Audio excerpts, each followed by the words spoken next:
السلام علیکم fourth year. آج کا جو ہمارا لیکچر ہے وہ محمد علی بوگرا کے بارے میں ہے، جو خواجہ ناظم الدین کے بعد پاکستان کے تیسرے وزیر اعظم بنے۔ پاکستان کے پہلے وزیر اعظم لیاقت علی خان، پاکستان کے دوسرے وزیر اعظم خواجہ ناظم الدین اور محمد علی بوگرا پاکستان کے تیسرے وزیر اعظم ہیں۔ ٹھیک ہے، تو ہم پاکستان کے تیسرے وزیر اعظم محمد علی بوگرا کے بارے میں آج پڑھتے ہیں۔ خواجہ ناظم الدین صاحب کی برطرفی کے بعد ملک غلام محمد نے، جو کہ اس وقت گورنر جنرل پاکستان تھے، یہ آپ لوگوں کو پتہ ہے، ملک غلام محمد پاکستان کے تیسرے گورنر جنرل ہیں۔ پاکستان کے پہلے گورنر جنرل قائد اعظم محمد علی جناح، پاکستان کے دوسرے گورنر جنرل خواجہ ناظم الدین اور پاکستان کے تیسرے گورنر جنرل ملک غلام محمد تھے، جنہوں نے محمد علی بوگرا کو وزیر اعظم بنایا۔ وزیر اعظم جو بنانے کا جو ان کا واقعہ ہے وہ بھی بڑا عجیب سا ہی ہے، بہت انوکھا سا ہے، کیونکہ وہ پاکستان میں اصل میں موجود ہی نہیں تھے۔ وہ امریکہ میں پاکستان کے سفیر تھے۔ پاکستان کے سفیر کی حیثیت سے وہ کافی سال سے نیو یارک میں تھے۔ انہیں ایک دم سے پاکستان طلب کیا گیا، اور جب وہ پاکستان پہنچے تو انہیں فوری طور پر وزیر اعظم بنا دیا گیا۔ پہلی وزارت کو ختم کرنے میں، یعنی کہ خواجہ ناظم الدین صاحب کی وزارت کو ختم کرنے میں اور نئے وزیر اعظم کو فوری طور پر وزیر اعظم بنانے میں صرف 4 سے 4.5 گھنٹے کا وقفہ تھا۔ یعنی انہیں پہلے طلب کر لیا گیا تھا، کیونکہ ظاہری بات ہے امریکہ سے پاکستان انہوں نے ایک دم سے تو نہیں پہنچنا تھا، اور ان کے پہنچنے سے کچھ وقت پہلے، عرصہ بھی نہیں، کچھ وقت پہلے ایک دم سے خواجہ ناظم الدین صاحب کو برطرف کیا گیا، اور ان کے پہنچنے پر انہیں فوری طور پر وزیر اعظم بنا دیا گیا۔ محمد علی بوگرا خود بھی ایک دم سے اپنے وزیر اعظم بننے پر بہت حیران تھے۔ وزیر اعظم کو جب ہٹایا گیا خواجہ ناظم الدین صاحب کو، تو اصل میں ان پر الزام جو لگایا گیا تھا ملک غلام محمد صاحب نے بطور گورنر جنرل ہونے کی حیثیت سے جو الزامات لگائے تھے، ان میں یہ تھا کہ میں بامر مجبوری، یعنی کہ بڑی مجبوری کی حالت میں اس نتیجے پر پہنچا ہوں کہ ملک کو جو مشکلات درپیش ہیں، خواجہ ناظم الدین کابینہ اس کا مقابلہ کرنے میں ناکام رہی ہے۔ یعنی کہ صرف خواجہ ناظم الدین کو نہیں، بلکہ اس کے ساتھ ساتھ اس کی کابینہ کو، یعنی اس کے ساتھ کام کرنے والے جتنے وزیر تھے، انہیں بھی گھر بھیج دیا گیا تھا یا انہیں بھی ختم کر دیا گیا تھا۔ اس کے بعد جب خواجہ ناظم الدین صاحب کی برطرفی کے بعد جب ملک غلام محمد پہنچے ہیں، تو انہیں ایک فہرست نئے وزراء کی دی، جس میں نئی کابینہ میں 8 وزراء تھے، اور زیادہ تر خیال یہ تھا کہ یہ جو وزیروں کی جو لسٹ ہے یا جو کابینہ ہے جنہوں نے وزیر اعظم کے ساتھ مل کر کام کرنا تھا، یہ اصل میں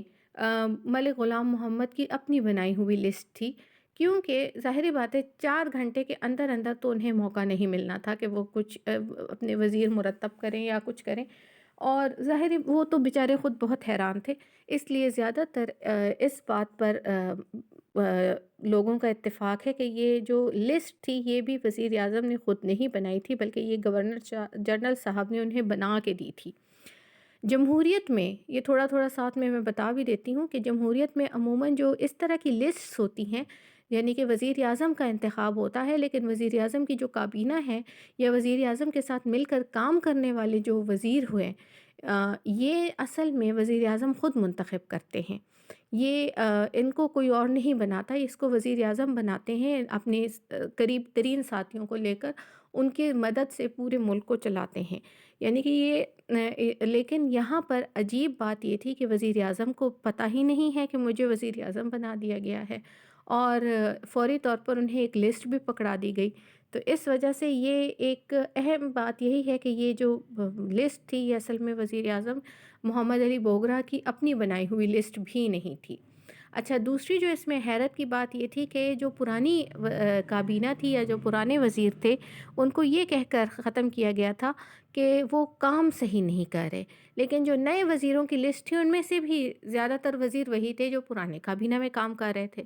یعنی کہ یہ ایک عجیب بات تھی۔ جن لوگوں پر آپ لوگ یہ الزام لگا رہے ہیں کہ وہ کام نہیں کر رہے، انہی کو دوبارہ دوسری کابینہ میں منتخب بھی کیا جا رہا ہے۔ ٹھیک ہے؟ 8 وزراء جو نئی کابینہ کے تھے پرانے ہی تھے، صرف 3 وزراء ان میں سے نئے تھے، جن میں خان عبد القیوم خان کو شامل کیا گیا تھا۔ اچھا، خان عبد القیوم خان کے بارے میں بھی آپ لوگوں نے پرانے جو لیکچرز ہیں اس میں سنا ہوگا کہ خان عبد القیوم خان کو بھی اس لیے نہیں بلایا گیا تھا کہ وہ بڑے قابل شخص تھے، یا انہیں ملک جو غلام محمد تھے گورنر جنرل پاکستان اس وقت کے، انہیں خان عبد القیوم خان پہ کوئی کی قائدانہ صلاحیتوں پہ بڑا بھروسہ تھا، یا ان پہ بڑا بھروسہ کرتے تھے، ان کو بڑا ایماندار سمجھتے تھے، اس لیے بلا رہے تھے۔ اصل میں خان عبد القیوم خان سرحد میں بہت زیادہ طاقت حاصل کر چکے تھے، اور ملک غلام محمد ان کی طاقت کو توڑنا چاہتے تھے، اسی لیے انہیں فوری طور پر یہاں یہ عہدہ دیا گیا، اور خان عبد القیوم خان کے انکار پر انہیں باقاعدہ بلیک میل کیا گیا کہ اگر وہ یہ عہدہ نہیں لیں گے تو انہوں نے جو الیکشن میں بدعنوانیاں کی ہیں، جو اس وقت الیکشن ہوئے تھے سرحد میں، اس میں کافی بدعنوانیاں کر کے خان عبد القیوم خان جو تھے وہ دوبارہ منتخب ہوئے تھے، تو ملک غلام محمد نے باقاعدہ اس الیکشن کا حوالہ دے کر انہیں بلیک میل کیا تھا کہ وہ اگر وہ یہ عہدہ نہیں سنبھالیں گے تو ملک غلام محمد ان کی وہ تمام جو کارنامے ہیں وہ عوام کے سامنے لے آئیں گے۔ اس وجہ سے خان عبد القیوم خان کو سرحد کا جو وزیر اعلیٰ تھا وہ بنے ہوئے تھے، ان کو وہ سرحد کے وزیر اعلیٰ ہونے کی حیثیت سے سرحد کو چھوڑنا پڑا، اور وہ ملک جو ہے محمد علی بوگرا کی کابینہ میں آ گئے تھے۔ اچھا، بہرحال ملک غلام محمد کی کابینہ میں جو دوسرے لوگ تھے ان میں ہیں محمد شعیب قریشی۔ بہرحال اس کے بعد جو ہے ہمارے پاس آتے ہیں کہ محمد علی بوگرا جو ہے، اس کے بارے میں جو تیسری بات ہم لوگ جو زیادہ ہمیں پتہ ہونی چاہیے وہ یہ ہے کہ باقی جتنے بھی ممالک ہیں اس میں کبھی بھی جو اتنے بڑے بڑے پوسٹ یا عہدے جو ہیں وہ ان لوگوں کو نہیں دیے جاتے جو اس ملک میں نہ رہے ہوں۔ اس کی وجہ یہ ہے کہ جب ایک شخص جو ہے اپنے ملک سے بہت عرصے تک باہر رہتا ہے، ملک سے بہت عرصے تک، تو وہ اس ملک کے حالات سے بھی اتنا باخبر نہیں ہوتا، اور اس کا تجربہ آپ کو اس طرح ہو سکتا ہے کہ آپ کا کوئی بھی رشتہ دار جو ساری زندگی پاکستان میں گزار چکا ہو، وہ اگر پاکستان سے باہر صرف 4-5 سال بھی رہ لے تو اس کو پاکستان کے حالات کا اور واقعات کا اتنا اندازہ نہیں ہو پاتا جتنے آپ کو خود ہو جو کہ پاکستان میں ٹائم گزارے ہو۔ تو باہر ممالک کے جو لوگ ہیں وہ اتنے بڑے بڑے عہدے ان لوگوں کو نہیں دیتے۔ تمام مغربی ممالک میں بھی تقریباً یہ قانون ہے جو کہ اپنے ملک سے باہر رہ چکے ہوں، وہ تاکہ ان کے بارے میں ان کو ظاہری بات ہے ان کو پتہ تو ہوتا نہیں ہے کہ ملک میں کیا ہو رہا ہے، یا اصل مجبوریوں کا پتہ نہیں ہوتا۔ تو اس لحاظ سے بھی محمد علی بوگرا جو تھے وہ 6 سال مسلسل ملک سے باہر تھے، اور یہ ملکی صورتحال سے وہ آگاہ نہیں ہیں، اور یہ چیز جو ہے یہ بہرحال انہیں بھی بہت زیادہ جو ہے اس عہدے کے لیے نامناسب قرار دے رہی ہے۔ اس کے علاوہ وہ دوسری جو وجہ تھی جو کہ اس بڑے عہدے کے لیے ان کی نامناسب ہونے کی وجہ تھی وہ یہ تھی کہ امریکہ میں سفیر بننے سے پہلے بھی، امریکہ میں سفیر تو چلے وہ بڑے پیمانے پہ تھے، اس سے پہلے بھی وہ صوبائی سطح پر ایک سیاستدان تھے، یعنی کہ ایک تو ہوتا ہے نیشنل، پورے ملکی سطح پر نہیں تھے، ملکی سطح پر جیسے آپ کہہ لیں کہ ایک ایسا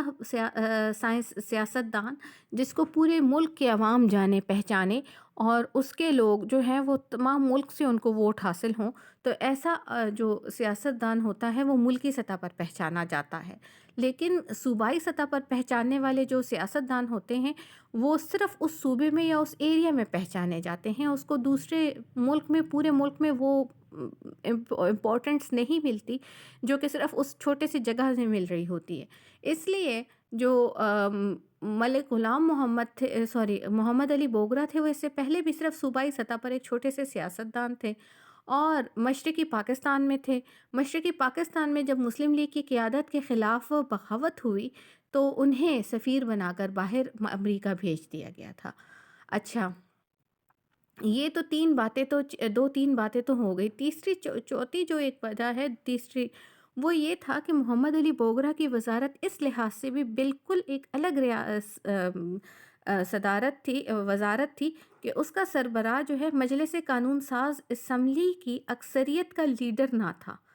بلکہ وہ اس کا رکن بھی نہ تھا۔ اس کی ایک مثال میں آپ کو دے دیتی ہوں۔ پاکستان میں ابھی کچھ عرصہ پہلے 2018 میں الیکشنز ہوئے تھے، اور الیکشنز جیتنے کے بعد فوری طور پر عمران خان وزیر اعظم پاکستان نہیں بنے تھے، بلکہ ان کی پارٹی جو ہے وہ اکثریت ووٹ لے کر جو ہے اسمبلی میں پہنچی، اور اسمبلی میں پہنچنے کے بعد انہوں نے اپنا ایک وزیر اعظم چننا تھا۔ تمام اسمبلی میں، نیشنل اسمبلی میں سب نے اپنا ایک وزیر اعظم چننا تھا، جس میں ظاہری بات ہے کہ عمران خان کے ووٹس کی تعداد سب سے زیادہ تھی، کیونکہ اس کے پارٹی کے لوگ زیادہ تھے، اور اس طرح عمران خان وزیر اعظم پاکستان بن گئے۔ یعنی کہ وزیر اعظم پاکستان کی کوئی الگ نشست نہیں ہوتی کہ اس کی فلاں جگہ سے الیکشن لڑے جائے گا تو وہاں سے جیتنے والا، جیسے چنیوٹ سے جیتنے والا جی کوئی وزیر اعظم پاکستان کا عہدہ نہیں ہے۔ کوئی بھی وزیر اعظم پاکستان بن سکتا ہے کسی بھی پارٹی کا، جب اس کی پارٹی کے لوگوں کی تعداد زیادہ ہو۔ تو ظاہری بات ہے یہ جو ہے یہ چونکہ پی ٹی آئی کی تعداد زیادہ تھی نیشنل اسمبلی میں، اس لیے انہوں نے اپنے جس بندے کو وزیر اعظم پاکستان بنانا تھا اس کا نام انہوں نے اس کے لیے انہوں نے نام عمران خان کا پیش کیا۔ تو طریقہ کار یہ ہوتا ہے جمہوری لحاظ سے۔ محمد علی بوگرا اس لحاظ سے ایک اہم وزیر تھے کہ انہوں نے نہ تو الیکشن لڑا تھا، اور نہ جو ان کی کوئی پارٹی تھی، پولیٹیکل پارٹی، کیونکہ محمد علی بوگرا کو الیکشن اگر وزیر اعظم پاکستان بننا تھا تو اس کی کوئی پولیٹیکل پارٹی ہونی چاہیے تھی جن کے لوگ نیشنل اسمبلی میں پہنچ کے بیٹھے ہوں، لیکن نہ تو وہاں پر نہ انہوں نے الیکشن لڑا، نہ ان کی کوئی پارٹی کے لیڈر کسی پارٹی کے لیڈر تھے، اور نہ اکثریت جو تھی جو اسمبلی میں بیٹھنے والے تھے ان میں سے اکثر لوگ ایسے بھی تھے جو ان کو جانتے بھی نہیں تھے۔ تو اس لحاظ سے باقی وزراء کا انتخاب جو ہے وہ انتخاب نہ تھے، بلکہ وزیروں نے ان کا انتخاب نہیں کیا تھا، جس طرح عام طور پر ہوتا ہے کہ وزیر اپنے لیے ایک چنتے ہیں اپنے لیے وزیر اعظم، بلکہ ان کا انتخاب گورنر جنرل نے کیا تھا، جس سے ایک اور بات بھی ثابت ہو رہی تھی کہ یہ گورنر جنرل ملک غلام محمد اب پورے ملک کی باغ دوڑ سنبھال رہے ہیں۔ اچھا، ان کے دور میں جو اہم مسائل ہیں وہ اس کو ہم لوگ کچھ پارٹس میں ڈیوائڈ کر رہے ہیں، اور اس کا پہلا پارٹ جو ہے وہ یہ ہے خوراک کا مسئلہ۔ خوراک کا مسئلہ 1953 کا سب سے بڑا مسئلہ تھا۔ ملک میں قحط سالی ہے، اناج کی قلت ہے، آپ کو یاد ہوگا یہ 1953 میں یہ مسئلہ جو شروع ہوا تھا یہ جو ہے خواجہ ناظم الدین صاحب کے دور میں شروع ہوا تھا، اور ان کا جو ٹائٹل تھا یا ان کو جو خطاب تھا قائد ملت، ان کو قائد قلت، ناظم ملت کی جگہ ان کو قائد قلت کہا جانے لگا گندم کی قلت کی وجہ سے۔ تو یہ اس وقت کے تھے۔ اس وقت خواجہ ناظم الدین نے امریکہ، کینیڈا اور آسٹریلیا کی حکومت سے اناج حاصل کرنے کے لیے بھی کافی گفت و شنید کی تھی، ان سے باتیں ابھی چل رہی تھی، لیکن اس سے پہلے ہی ان کی حکومت تو ٹوٹ گئی، اور جب پہلی بار پاکستان اناج کا تحفہ یا قرض کی شکل میں اناج جو پہنچا وہ کون سا ٹائم تھا جب ملک غلام محمد جو ہے وہ محمد علی بوگرا صاحب پاکستان کے وزیر اعظم بن چکے تھے۔ معاشی بدحالی، ملک محمد علی بوگرا کو جو پہلا مسئلہ تو یہی تھا خوراک کا مسئلہ، لیکن یہ مسئلہ اپنے ساتھ دوسرے مسائل لے کر آیا۔ آپ لوگوں کو بھی پتہ ہے کہ جو چیز ملک میں پیدا نہ ہو رہی ہو اور اس کو آپ باہر ملک سے منگوائیں گے تو اس کی قیمت بھی زیادہ ہوگی، اور یہ چیز تھی کہ ظاہری بات ہے غذائی جو کمی تھی اس پر قابو پانے کے لیے باہر کے ممالک سے بہت کچھ منگوایا گیا۔ اس نے عوام کی معاشی پریشانیوں میں بہت اضافہ کر دیا، یعنی کہ پیسہ، ہر چیز مہنگی ہو گئی، قیمتوں میں غیر معمولی اضافہ ہوا، اور عوام اس سے سخت پریشان ان دنوں ہو رہے تھے۔ چور بازاری اور ناجائز ذخیرہ اندوزی پر قابو نہیں پایا جا سکا، بلیک مارکیٹنگ بھی بند نہ ہوئی، اور اسمگلنگ میں بھی اضافہ اتنا ہوا کہ خود سرکاری حلقوں نے اس چیز کو محسوس کیا۔ کہا جاتا تھا کہ صرف اس سال 30 کروڑ روپے کا مال اسمگل کیا گیا۔ خواجہ ناظم الدین صاحب کے دور کی ایک اہم پیش رفت ہے مسئلہ کشمیر کا۔ 3 جون 1953 کو ملکہ الزبتھ، جو آج کل بھی برطانیہ کی ملکہ ہے، اس کی تاج پوشی کی رقم منعقد ہو رہی تھی، یعنی کہ یہ اس وقت ملکہ بنی اور تاج پوشی کی رسم تھی، جس میں ظاہری بات ہے کہ خواجہ ناظم الدین صاحب نے بھی شرکت کی اور وزیر اعظم جو اس وقت کے نہرو تھے انڈیا کے، وہ بھی شریک ہوئے، دونوں کے درمیان بات چیت بھی ہوئی اور نہرو نے اس بات پر بھی اپنی رائے دی کہ اظہار رائے کیا کہ کشمیر کو حق خود ارادیت دینا چاہیے، یعنی کہ کشمیر کے لوگوں کو اس بات کا حق ملنا چاہیے کہ وہ خود فیصلہ کریں کہ وہ کس کے ساتھ ملنا چاہتے ہیں۔ بہرحال حکومت پاکستان نے بعد میں، جب ظاہری بات ہے یہ ایسے معلوم ہوتا تھا کہ بھارت پوری طرح پاکستان کے ساتھ مسئلہ کشمیر کو ڈسکس کرنے کے لیے تیار ہے، چنانچہ حکومت پاکستان نے نہرو کو 25 جولائی 1953 کو کراچی آنے کی دعوت بھی دی اور وہ آئے بھی۔ 27 جولائی کو نہرو نے پاکستان کے بارے میں نہایت اچھے خیالات کا بھی اظہار کیا، لیکن کچھ عرصے کے بعد ہی اس وقت کے جو حریت رہنما تھے شیخ عبداللہ، انہیں جیل میں ڈالا گیا اور ان کی جگہ بخشی غلام محمد کو وزیر اعظم کشمیر نامزد کیا گیا۔ ٹھیک ہے، اب یہ ایسی چیز تھی جس میں پاکستان کے عوام کی طرف سے شدید رد عمل ہوا۔ محمد علی بوگرا نے بھی فوری طور پر بھارت کا دورہ کیا اور 16 اگست کو وہ دہلی بھی پہنچے ہیں۔ وہاں پر بھی نہرو نے ان کے ساتھ جو معاملات طے کیے وہ یہی تھے کہ نہرو نے انہیں یقین دلایا کہ اس چیز کا جو ہے حل زیادہ سے زیادہ اپریل 1954 تک نکل آئے گا۔ محمد علی بوگرا اپنی طرف سے کافی کامیابی سے مذاکرات طے کر کے کراچی پہنچے۔ دہلی سے واپس جب ابھی لوٹے ہی تھے کہ کشمیر میں جو تحریک تھی یا کشمیر میں جو حریت تحریک، جو ان کی آزادی کی تحریک تھی، اس کو نہ صرف